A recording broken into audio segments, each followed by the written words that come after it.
While the first commandment says, "You shall have no other gods before me," how are those other false gods introduced into our lives?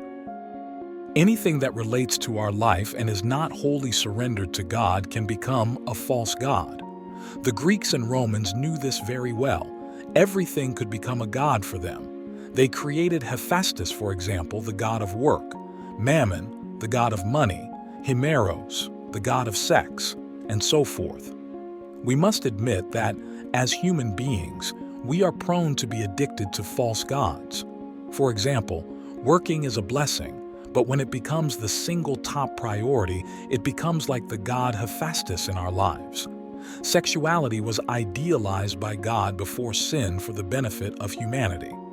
But when humans fail to follow God's established pattern and follow their own inclination instead, their sexuality becomes a false god like Himeros.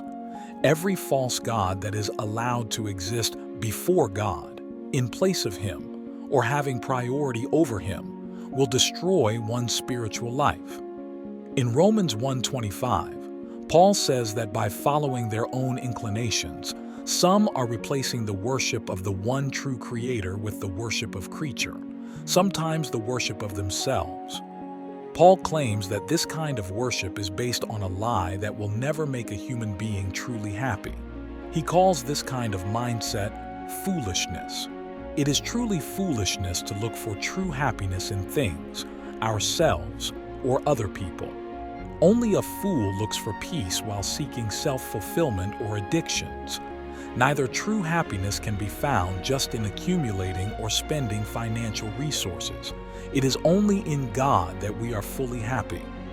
By the way, one of the most destructive false gods is the god of greed and the unbridled pursuit of money.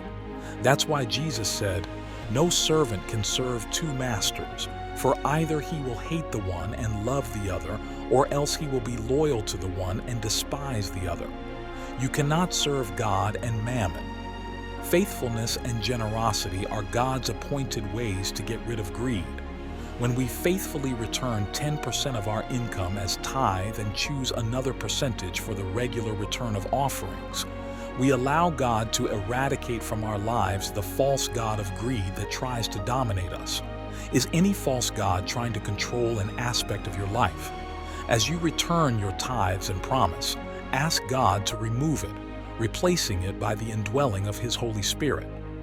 May we put our desires last and God first.